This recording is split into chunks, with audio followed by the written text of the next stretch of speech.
하겠습니다. 자, 지금까지 그 서론이고요. 그 다음에 이제 오늘 우리 책을 갖고 계시는데, 책 방금 이야기했고, 11페이지부터 이제, 서론인데, 넘어가고요. 그 다음에 20페이지부터 제가 설명을 할 것 같습니다. 그럼 초대교회를 어떻게 공부할 것인가? 막상 이제 공부를 하려면 이걸 어떻게 점령해야 됩니까? 내장산을 올라가는 길이 여러 갈래인데 어느 길로 올라가야지 가장 아름다울까요?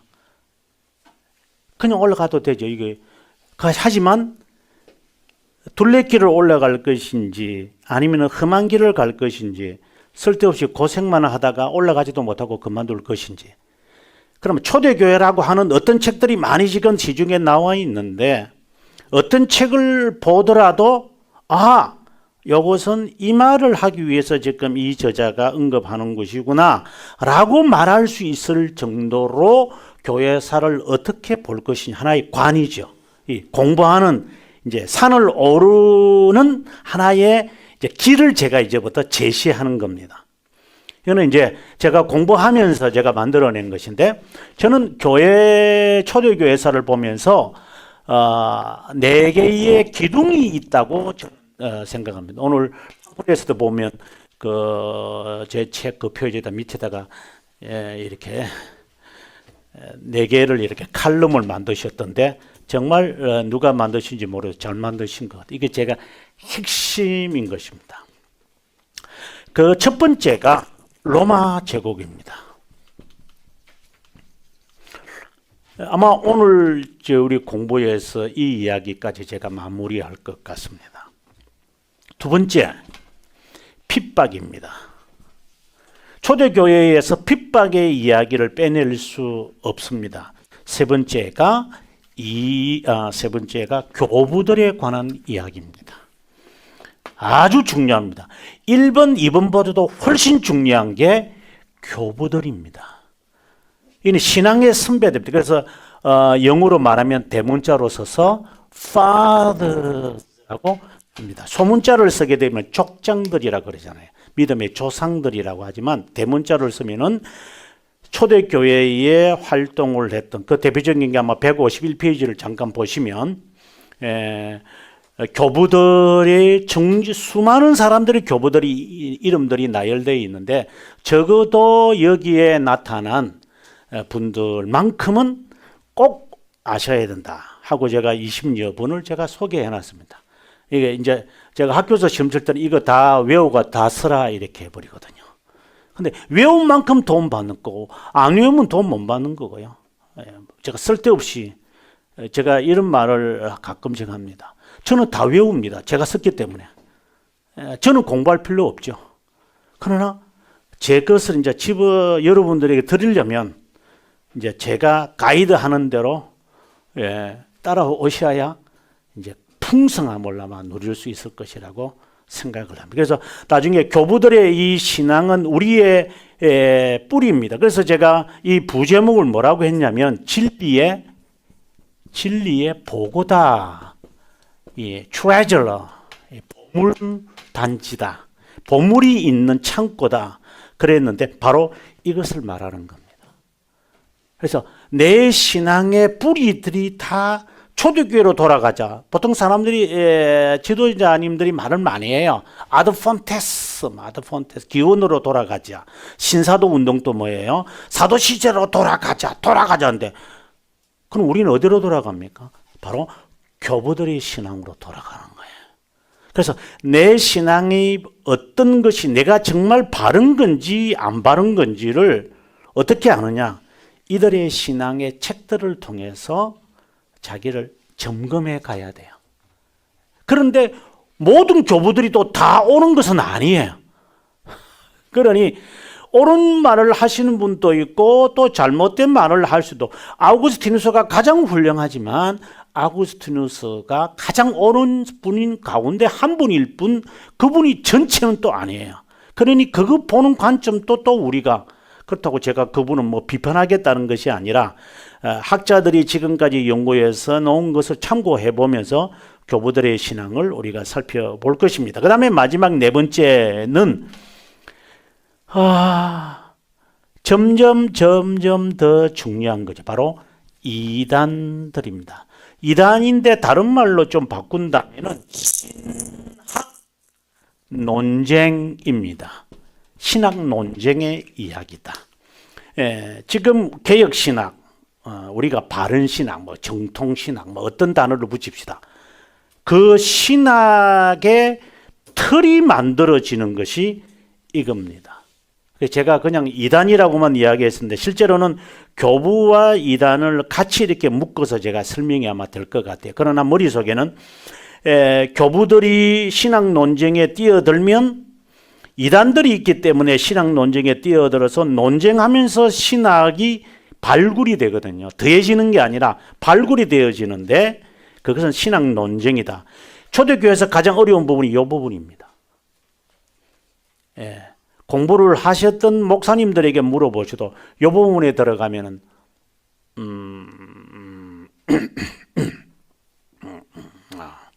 목 좀 막힌다. 좀 기다려라 하고 물 마실 때가 많을 겁니다.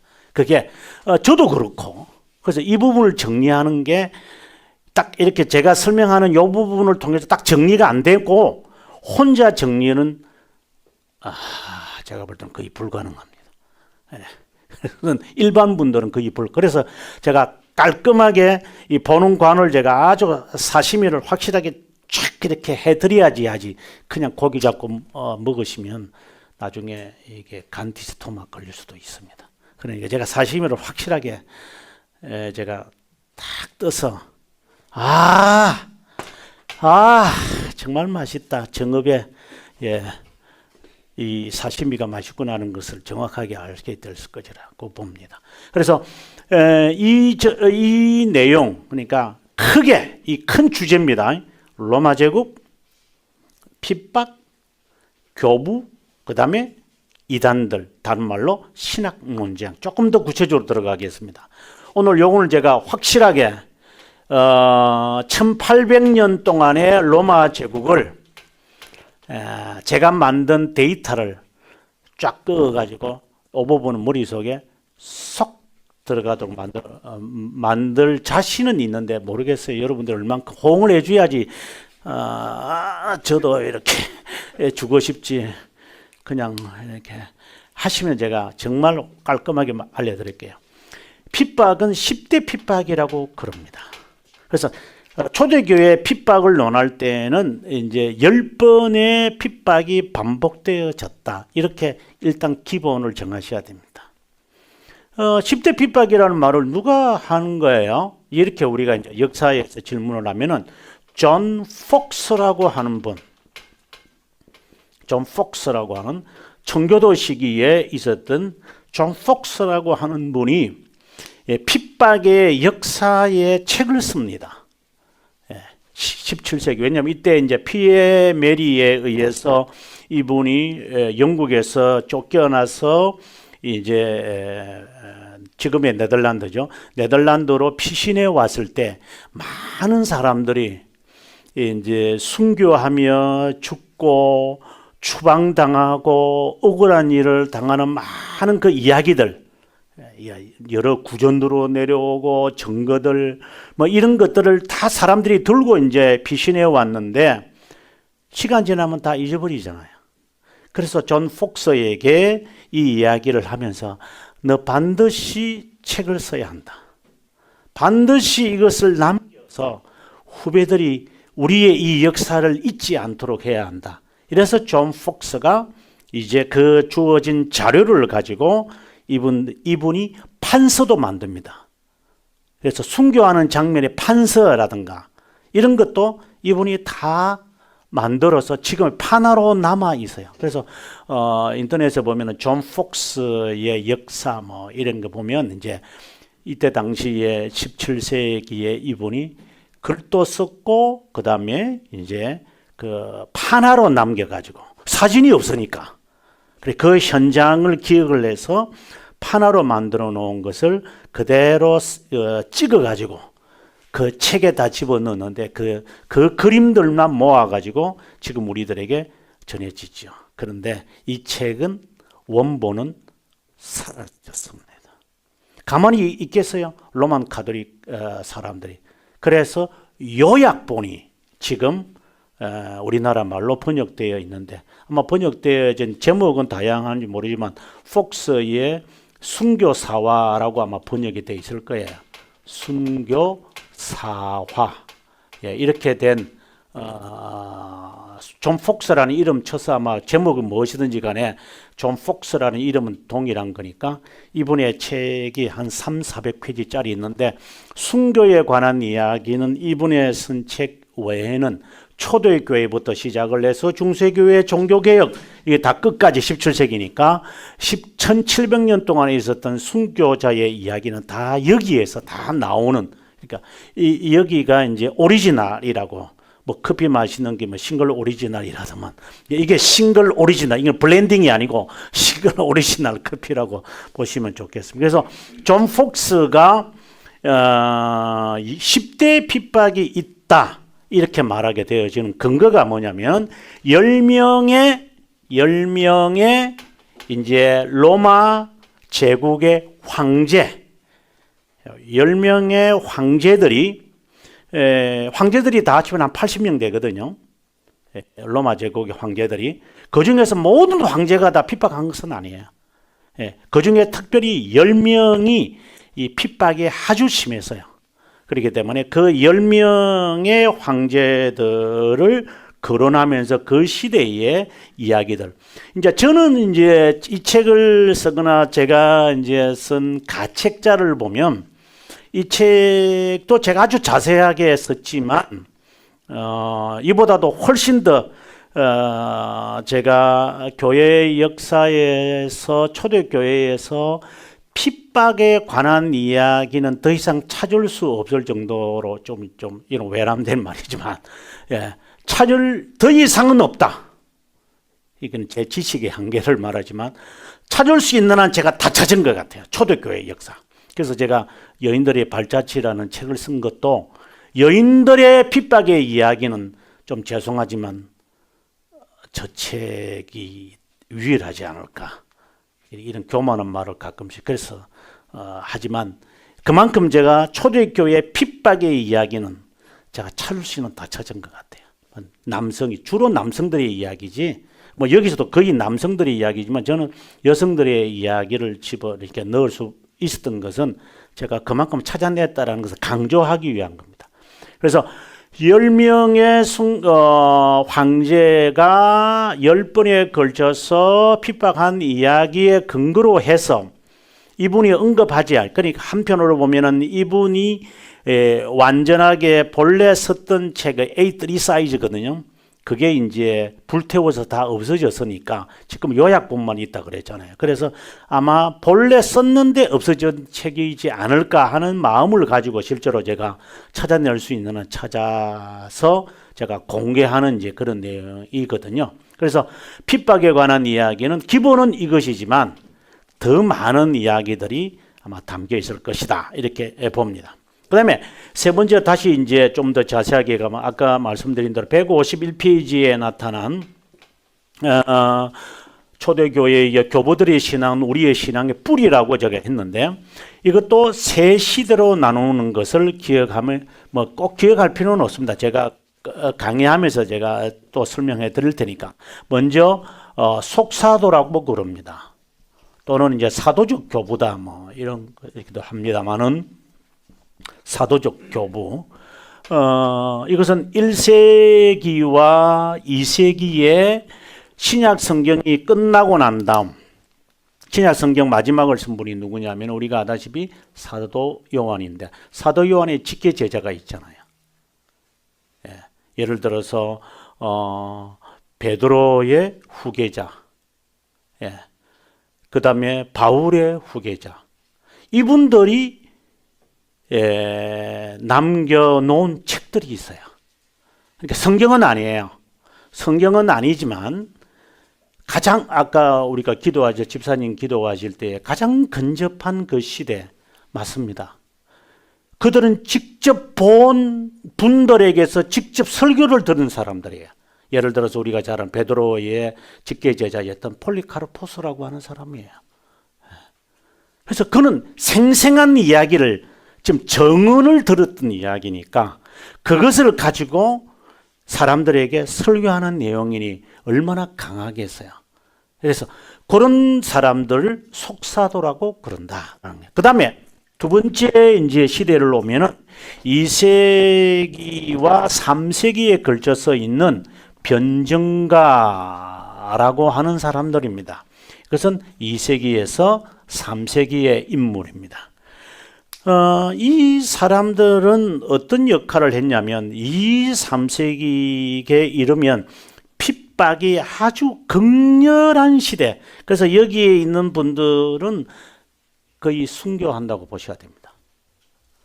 그러면 순교한 사람들이 왜 기독교를 변증하거나 기독교를 변호해야 되잖아요. 이방 세계에 막 복음이 선포되니까. 그러면서 이분들이 글을 남겨요.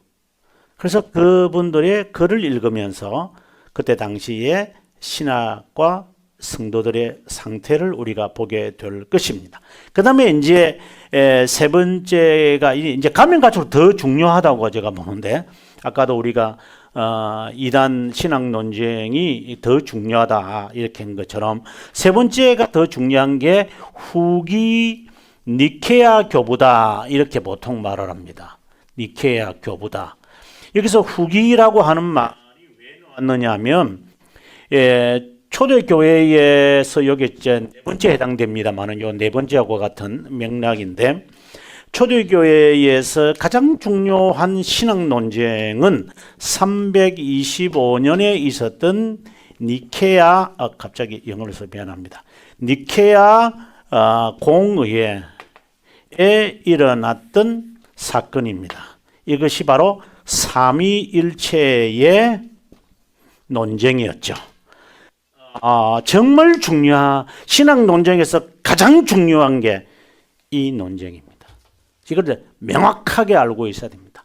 그래서 그 시대 전에 1번과 2번에 있는 분들은 이 시대 전이다. 그래서 전기 니케아 교부들이고, 이 니케아 이후에 활동한 교부들, 둘로 나누는 거죠.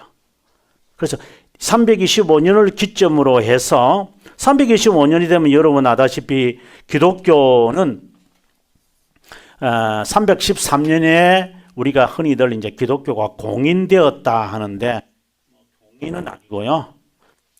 313년에 기독교인들에 대한 핍박이 끝나는 이제 때죠. 그리고 밀라노 칙령이 있는데, 1번과 2번에 해당되어지는 교부들은 핍박으로 순교를 당한 인물이라면, 3번에 해당되어지는 분들은 후기를 말하면 325년에 핍박은 거의 받지를 않아요.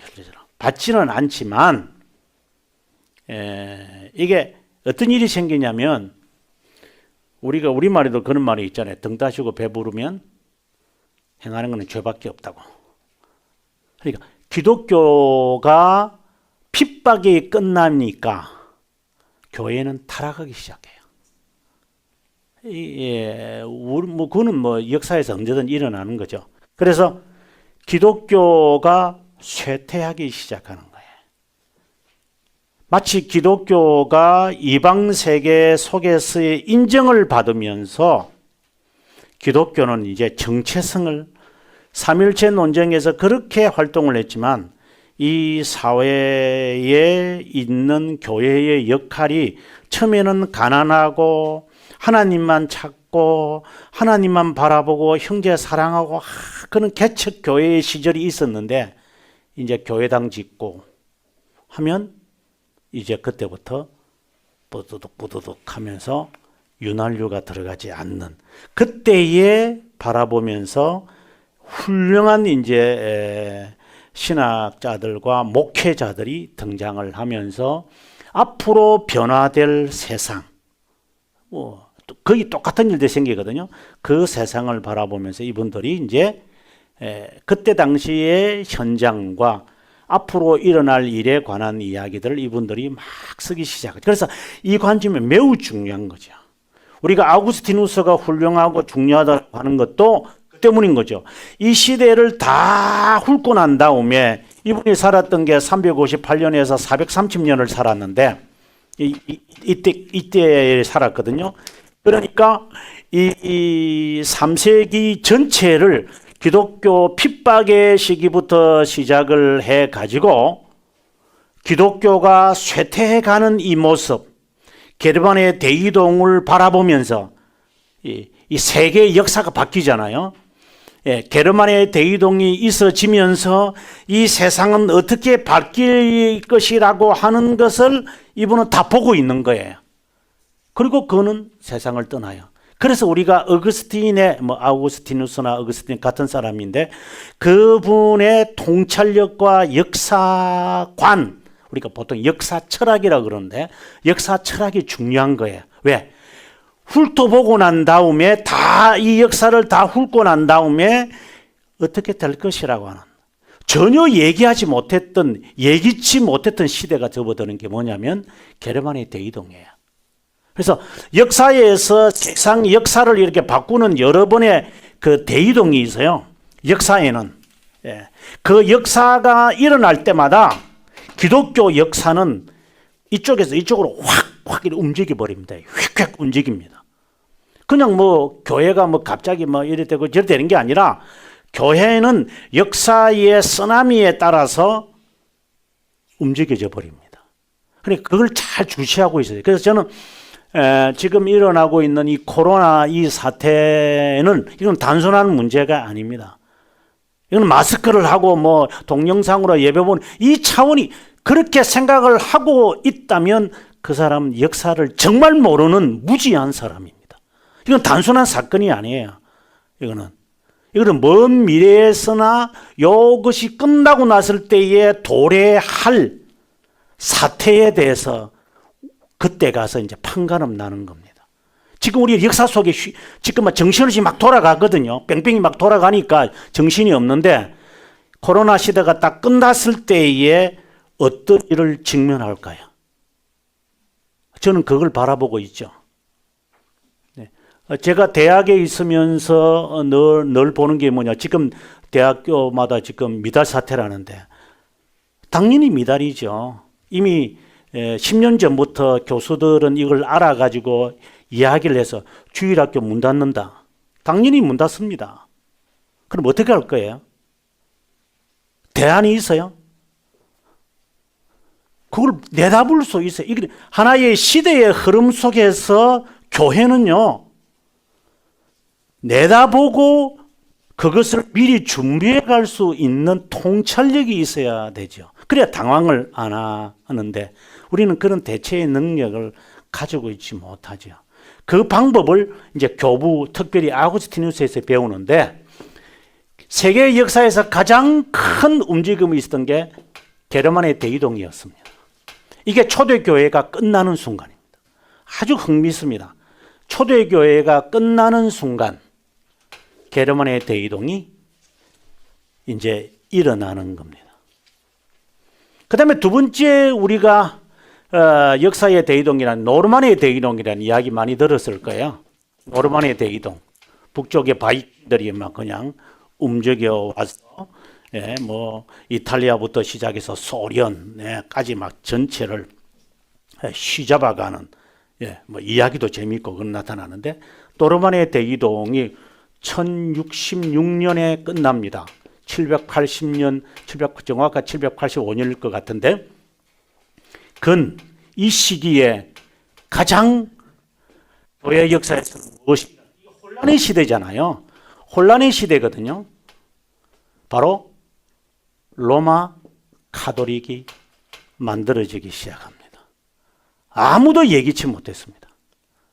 지금의 저 거대한 어떻게 본다면 사탄의 거룩한 곳에 죽음이 있는 것을 보아라고 주님 말씀하신 것처럼 거대한 저 덩치가 이제 등장을 하는 겁니다. 아무도 얘기치 못했죠. 그러나 역사 속에서는 노르만의 대이동이 있었고 이 시기가 되면서 그들은 자기의 자리를 굳히기 시작하는 겁니다. 그 만용이 이제 우리가 나타나는 요 이후에 바로 나타나는 게 이제 십자군 운동이 시작하는 겁니다. 그러면서 로마 가톨릭은 세상의 지금의 모습처럼 권력, 정치 권력을 장악하는 그것을 시도하기 위해 십자군 운동을 일으켰던 것이죠. 십자군 운동은 단순히 보는 사건이 아니에요. 보는 관이 분명히 있어야 돼요. 자, 아무튼 노르만의 대이동이 있어진 것입니다. 그 다음에 세 번째 있어졌던 대이동은 우리가 잘 아는 몽골리아입니다. 몽골리아가 14세기, 15세기까지, 15세기까지는 안 가다 14세기까지, 10세기부터 시작을 해서 14세기까지 기나긴 300년 동안의 동방의 문화가 서방으로 계속해서 옮겨갑니다. 그러면 우리가 잘 알다시피 11세기, 14세기에 걸쳐서 일어나는 것이 제가 아까 말씀드렸던 르네상스 시대입니다. 이거는 동서 문화가 물론 이슬람에 의해서 이제 섞여지기 시작했지만 십자군 운동을 통해서 이제 몽골리아가 확실하게 동방의 문화, 단순히 이슬람의 문화가 아니라 극동에 있는 문화가 극서로 움직여지는 세상은 이제 확 뒤집어져 버린 거죠. 동양과 서방도 없죠. 그랬을 때에 이제 하나님은 역사하기 시작을 하셔서 우리가 잘 아는 종교개혁의 발판이 시작되어지는 것입니다. 지금 제가 아주 단순하게 이야기한 것이지만 자세한 이야기들은 많죠. 아무튼 역사의 대이동을 통하여서 그 시점에 살았던 사람들, 이 역사에 큰 움직임이 있을 때 이것이 어떻게 이것이 전개될 것인가? 그때 당시에 살면서 저술한 사람들의 책을 통하여 오늘의 이 사태를 바라보면서 수백만 명이 죽어가는 이 시점에서 이걸 어떻게 바라볼까? 단순한 문제인가 이게? 이게 단순한 문제 아니죠. 단순하다라고 생각한다는 자체가 그 사람은 정말 단순한 사람이죠. 이건 단순한 게 아니에요. 100년 전에도 마찬가지였고 수백만 명이 죽을 때에 어떻게 이것을 당시에 볼 것이냐라고 하는 것처럼 새로운 시대를 이끌어가는 하나의 이동이거든요. 이게요. 확 움직여졌을 때에 역사의 수리바퀴가 돌아갈 때에 이때에 섰던 분들과 역사관을 우리가 갖고 와서 이제 오늘을 정무임해 볼 수 있다면 제가 볼 때는 그 사람은 등과 기름을 준비한 사람이라고 저는 보는 것이에요. 자, 아무튼 이 후기 니케아 교부는 1번과 2번보다도 훨씬 더 중요하다. 이렇게 보는 것입니다. 그 다음에 이제 마지막에 요 신학 논적 요것도 이제 서론격으로도 제가 설명을 한번 하겠습니다. 교부들보다도 더 중요한 것을 제가 신학 논쟁 2단이라고 했습니다. 저는 그 학교에서 2단에 대한 강의를 제가 꽤 오랫동안 했습니다. 지금도 제가 강의한 어느 교단의 어느 교회에서 강의한 2단의 역사라고 하는 동영상을 제 동영상 가운데서 가장 많이 보고 계세요. 2000년의 2단의 역사를 제가 꿰뚫고 있기 때문에. 이단은 단순하게 지금에 있는 이런 신천지나 구원파 이것은 이제 조문회기들입니다. 이거는 잡신들이기 때문에 이거는 중요하지 않습니다. 괴수를 잡아내야 되는데 그 괴수가 어떤 것이냐를 역사 속에 찾아내야 되죠. 그 모든 집단이 만들어지는 모태가 초대교회 내에서 시작합니다. 왜? 예수님께서도 그러셨잖아요. 이미 거짓 선지자와 적 그리스도가 활동하고 있었어요. 이단은 지금 일어나는 게 아니라 이미 그 이단들은 이미 이 형태라는 게 있어. 그 형태를 정확하게 포착해내야 돼요. 이제 그래서 초대교회에서 이단에 대한 그 연구를 하신 분이 이제 여기 두 번째에 나왔던 이레니우스라고 하는 분이 있는데, 이레니우스라고 하는 분이 이제 이단들에 대하여라고 하는 책을 10년 동안 씁니다. 대단한 분이죠. 이분이 썼던 그 책의 이단에 대한 그 책의 대상은 바로 영지주의였습니다. 영지주의라고 하면은 잘 이해가 안 되겠지만 이렇게 이해하면 좋습니다. 뉴 에이지 무브먼트다. 예. 뉴 에이지 무브먼트다. 또는 포스트 모더니즘이다. 갑자기 영어를 이게 버릇이 들어가지고, 예, 포스트 모더니즘이다, 뉴 에이지 무브먼트다라고 생각하시면 영지주의라고 보셔야 됩니다. 이걸 쉽게 보면 안 됩니다.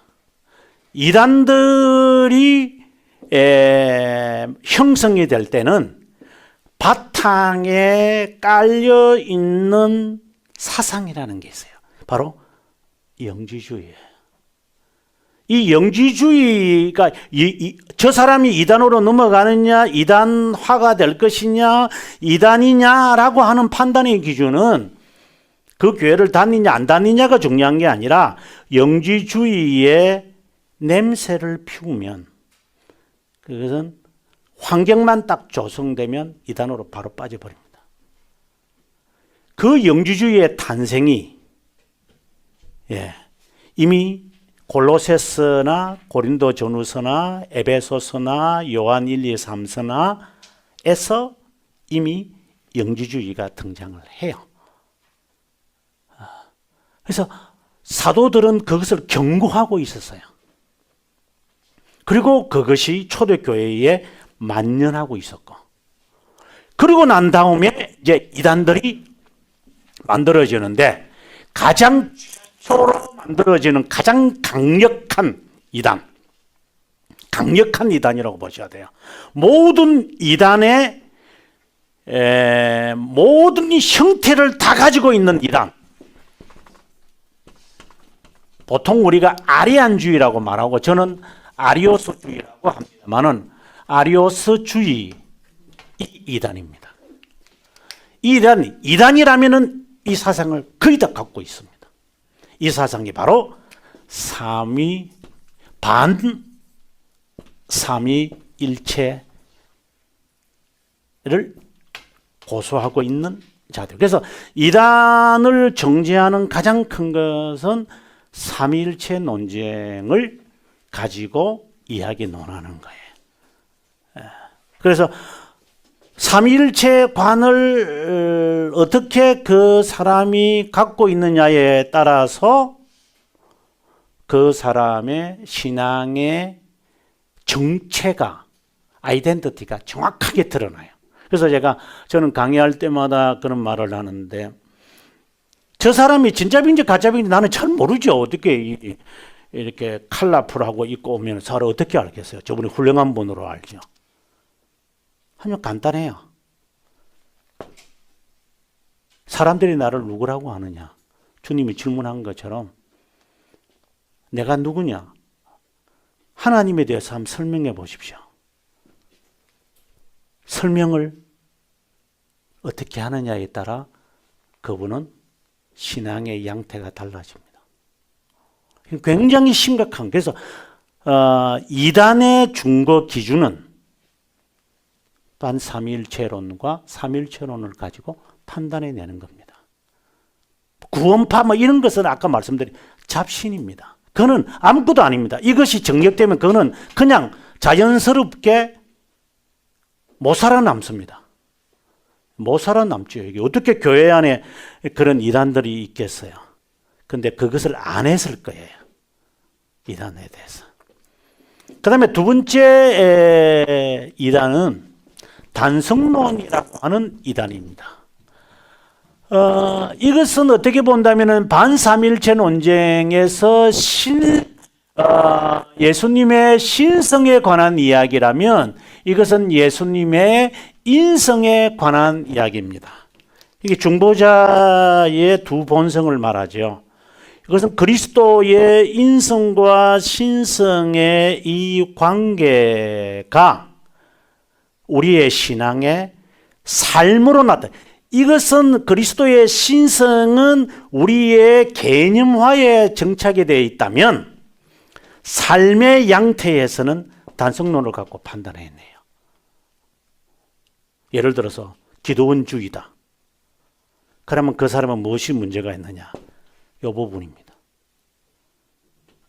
예를 들어서 제가 의사라면 정확하게 딱 지적해내죠. 당신 비만이 있네. 그러면 도보라도 하십시오. 20분씩. 그러면 됩니다. 약도 잡수시고 다이어트 하시고 좋은데. 그러세요. 그러세요. 당뇨 있으세요? 그러세요. 그냥 운동하세요. 그냥 20분. 똑같은 이야기입니다. 저 신앙생활 저 사람 잘 못하고 있고 나도 잘 안 된다. 이거 정립하세요. 이거 정립하시면 돼요. 그럼 어떻게 정립합니까? 배우세요. 간단한 치료 이야기입니다. 지도자는 약을 정확하게 처방해 줘야죠. 정확하게 처방을 해서 당신이 무엇이 잘못되어 있는지 삼위일체에 대한 설명을 들으면서 당신이 지금 이 부분에서 허약 체질을 갖고 있으니 ABC 주스를 먹든지 아니면은 이것을 드시든지 처방을 해줘야죠. 지도자는. 처방 못하는 지도자 앉혀놓고 가정의사라고 할 수 있어요? 그러니 1번과 2번이 얼마나 중요한지 아시겠죠? 영적 우리의 삶 속에서 기독교인의 이것이 초대교회에서 나오는 거예요. 그래서 복어라고 하는 말을. 그 다음에 세 번째 펠라기우스주의라고 하는 이단입니다. 이것은 은혜론 논쟁이다라고 이야기를 하기도 하고 또는 펠라기우스 논쟁이라고 이 단어를 보통 우리가 쓰곤 하는데 보통 우리가 흔히 말하는 신인협력주의 그러니까 신학적 용어인데요. 주의 나오니까 진짜 싫죠. 실제로는. 이는 하나님과 하나님의 은혜를 받기 위해서 우리는 어떻게 해야 되죠? 1번, 2번보다는 덜 중요하지만 실제로는 펠라기우스주의는 만연해 있습니다. 1번과 2번은 조금 덜 한다고 하더라도 3번은요, 일반 신자들, 그러니까 지도자가 아닌 사람들의 대부분은 교회 그냥 들락날락 하시고, 그리고 예배 마치자마자 밖에 나가서 이렇게 기물 피우시는 분들, 이런 분들은 거의 다가 이런 사상에 있는 겁니다. 이 세 이단은 교회 역사에서 항상 등장을 합니다. 그래서 이 사상을 규명을 해내야 교회에 도사리고 있는 이 고슴도치를 찾아냅니다. 이거 못 찾아내면 나중에 우리가 대가를 치르죠.